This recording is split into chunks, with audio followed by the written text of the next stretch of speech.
السلام علیکم ورحمۃ اللہ وبرکاتہ ومغفرہ۔ بسم اللہ الرحمن الرحیم۔ شروع اللہ کا نام لے کر جو بڑا مہربان نہایت رحم کرنے والا ہے۔ آپ دیکھ رہے ہیں دنیا کی حقیقت۔ آج ہم آپ کو سنائیں گے حضرت داؤد علیہ السلام کس طرح بادشاہ بنے اور طالوت اور جالوت کا واقعہ۔ جب طالوت بنی اسرائیل کے بادشاہ بن گئے تو آپ نے بنی اسرائیل کو جہاد کے لیے تیار کیا اور ایک کافر بادشاہ جالوت سے جنگ کرنے کے لیے اپنی فوج کو لے کر میدان جنگ میں نکلے۔ جالوت بہت ہی قداور اور نہایت ہی طاقتور بادشاہ تھا۔ وہ اپنے سر پر لوہے کی جو ٹوپی پہنتا تھا اس کا وزن 300 رطل تھا۔ جب دونوں فوجیں میدان جنگ میں لڑائی کے لیے صف آرائی کر چکی تو حضرت طالوت نے اپنے لشکر میں یہ اعلان فرما دیا کہ جو شخص جالوت کو قتل کرے گا میں اپنی شہزادی کا نکاح اس کے ساتھ کر دوں گا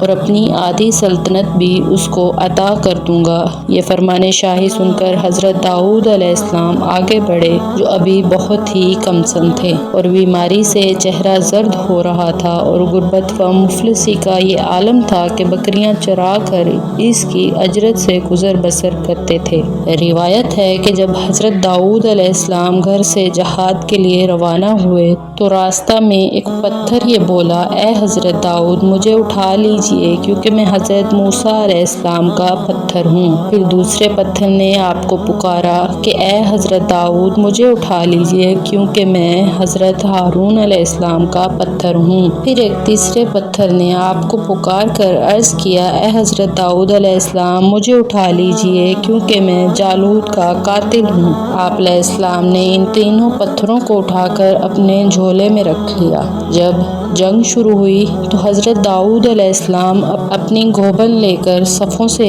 آگے بڑھے اور جب جالوت پر آپ کی نظر پڑی تو آپ نے ان تینوں پتھروں کو اپنی گھوبن میں رکھ کر اور بسم اللہ الرحمن الرحیم پڑھ کر گھوبن سے تینوں پتھروں کو جالوت کے اوپر پھینکا اور یہ تینوں پتھر جا کر جالوت کی ناک اور کھوپڑی پر لگے اور اس کے بھیجے کو پاش پاش کر کے سر کے پیچھے سے نکل کر 30 جالوتیوں کو لگے اور سب کے سب قتل ہو کر گر پڑے۔ حضرت داؤد علیہ السلام نے جالوت کی لاش کو گھسیٹتے ہوئے لا کر اپنے بادشاہ حضرت طالوت کے قدموں میں ڈال دیا۔ اس پر حضرت طالوت اور بنی اسرائیل بے حد خوش ہوئے۔ جالوت کے قتل ہو جانے سے اس کا لشکر بھاگ نکلا اور حضرت طالوت کو فتح مبین ہو گئی اور اپنے اعلان کے مطابق حضرت طالوت نے حضرت داؤد علیہ السلام کے ساتھ اپنی لڑکی کا نکاح کر دیا اور اپنی آدھی سلطنت کا اس کو سلطان بنا دیا۔ پھر پورے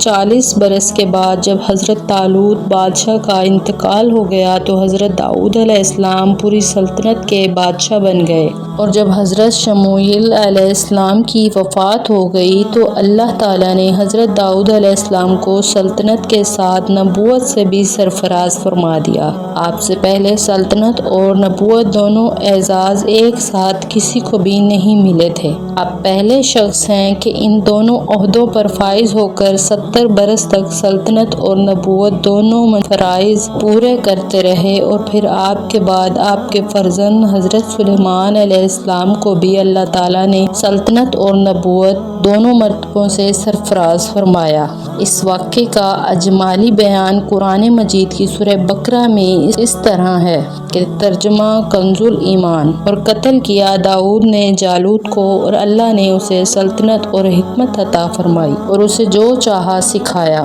حضرت داؤد علیہ السلام باوجود اس کے کہ ایک عظیم سلطنت کے بادشاہ تھے مگر ساری عمر اپنے ہاتھ کی دستکاری، اپنے ہاتھ کی محنت کر کے اپنے کھانے پینے کا سامان کرتے رہے۔ اللہ تعالیٰ نے آپ کو یہ معجزہ عطا فرمایا تھا کہ آپ لوہے کو ہاتھ میں لیتے تو وہ موم کی طرح نرم ہو جایا کرتا تھا اور آپ اس سے زرہیں بنایا کرتے تھے اور ان کو فروخت کر کے اس رقم کو اپنے ذریعہ معاش بنائے ہوئے تھے اور اللہ تعالیٰ نے آپ کو پرندوں کی بولی سکھا دی تھی۔ حضرت جالوت کی سرگزشت کی طرح حضرت داؤد علیہ السلام کی مقدس زندگی سے یہی سبق ملتا ہے کہ اللہ تعالیٰ جب اپنا فضل و کرم فرماتا ہے تو ایک لمحہ میں رائی پہاڑ اور ذرہ کو آفتاب بنا دیتا ہے۔ غور کرو کہ حضرت داؤد علیہ السلام ایک کمسن لڑکے تھے اور خود نہایت ہی مفلس اور غریب باپ کے بیٹے تھے، مگر اچانک اللہ تعالیٰ نے ان کو اتنے عظیم اور بڑے بڑے مراتب و درجات کے اعزاز سے سرفراز فرما دیا، ان کے سر پر تاج شاہی رکھ کر انہیں بادشاہ بنا دیا،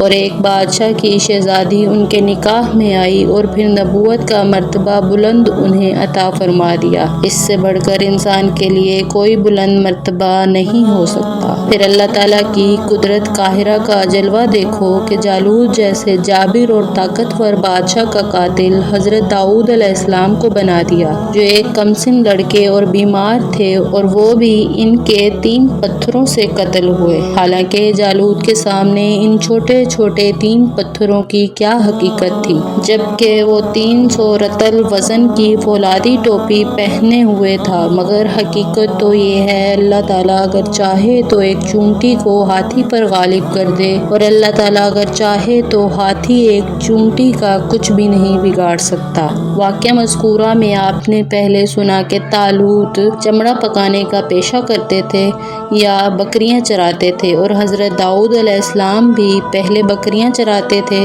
اور پھر جب اللہ تعالیٰ نے ان کو بادشاہ بنا دیا اور نبوت کے شرف سے بھی سرفراز فرما دیا، تو انہوں نے اپنا ذریعہ معاش زرہیں بنانے کے پیشے کو بنا لیا۔ اس سے معلوم ہوا کہ رزق حلال طلب کرنے کے لیے کوئی پیشہ اختیار کرنا، خواہ وہ چمڑا پکانا ہو یا چرواہی ہو یا لوہاری ہو یا کپڑا بننا ہو، الغرض کوئی پیشہ ہرگز ذلیل نہیں ہے۔ ان پیشوں کے ذریعے روزی حاصل کرنے والوں کے لیے کوئی ذلت نہیں۔ جو لوگ بنکروں اور دوسرے پیشہ وروں کو محض ان کے پیشہ کی بنا پر ذلیل و حقیر سمجھتے ہیں، وہ انتہائی جہالت و گمراہی کے گڑھے میں گرے